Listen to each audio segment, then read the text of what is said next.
Rishi Sunak's wife is not legally obliged to pay tax in Britain, specifically on her foreign income, as she has non-domiciled status, non-dom status. That's what a lot of people are calling it. A spokesperson for Akshata Murty says she's always paid tax on her British income, but Labour says legitimate questions need to be asked about the arrangement. Keith Gordon is a tax barrister at Temple Tax Chambers. Keith, Good welcome. afternoon. Good And afternoon, Mubin. Thank you. I would love to have a bit of help understanding what non-dom status actually means. Right. Well, I'll start by looking at the word domicile. And that is a legal concept that attaches people to a jurisdiction, usually a country, but not always.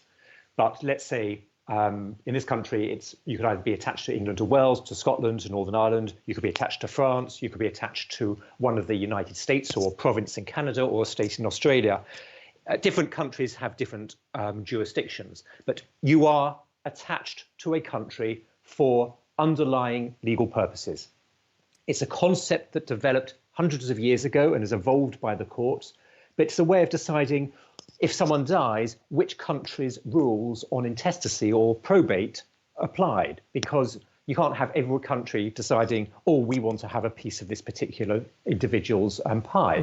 Of course. And so am I right in thinking in order to get non-domicile status, you have to yourself be a citizen or be residing in a different country or spend time out of a different country? Or how does it In work? most cases, who can yes. apply? In some cases, no. Everybody has one and only one domicile. So I have a domicile, you have a domicile. Whether we know what it is another matter.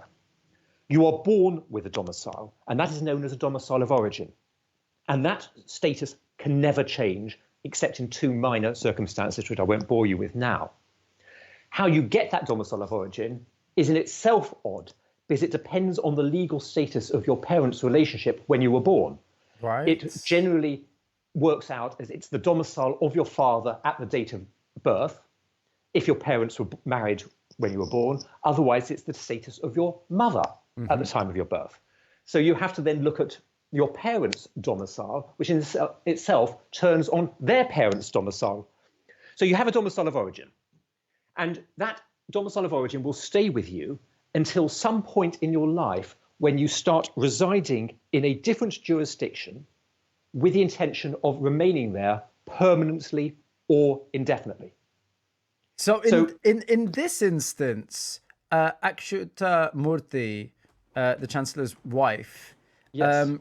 in terms of her domicile, of course, she is, if I'm not mistaken, a citizen of India. So despite the fact that she might spend time on Downing Street, might spend a lot of time in the UK, and I think indeed she does, she has particular choices. So if we talk about tax specifically, what sorts of tax choices does non-domicile status grant you?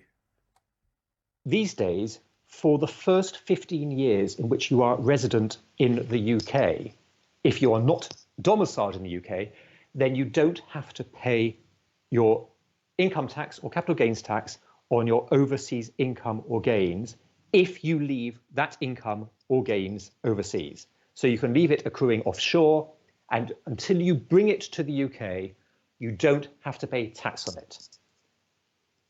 And that's, for the first few years, it's usually a no-brainer, because in 98% of the cases, it is to your advantage not to have to pay tax on that overseas income or gains.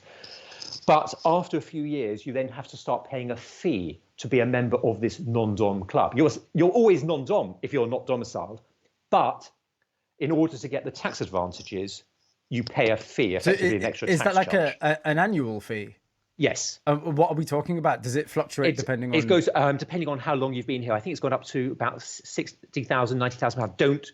I'm going to have tax practitioners around the country saying, Keith, you know what? Don't want the figures. It's a number of thousands, and effectively that fee is paid only by the very wealthy, because that fee, in most cases, will outstrip any people's liability on their overseas income or gain. So it's whatever it is, and I know you don't know the specific figure, but it is a significant amount of money. I mean, what that tells me is you don't get non-dom status in a kind of weird default. it's something where you have to pay this fee. Am I right in thinking you also have to apply for it?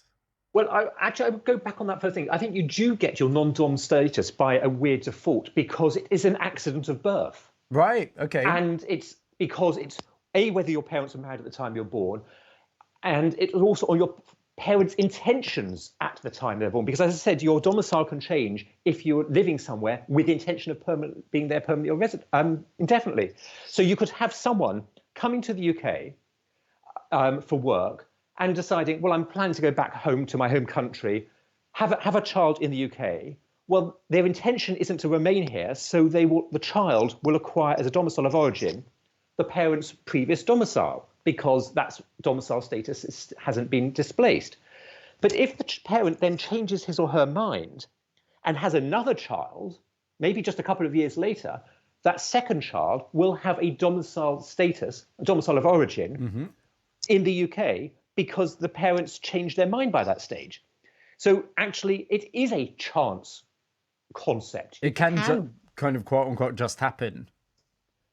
It can just happen. But the question is, for tax purposes, you have to claim that you wish to be taxed on the remittance basis, i.e. on the basis that you want your overseas income and gains taxed only to the extent that you bring them to the UK. So there is now an element of choice as to how you use your non-dom status for tax purposes. Where does this status, where does it actually come from? When and why was it created?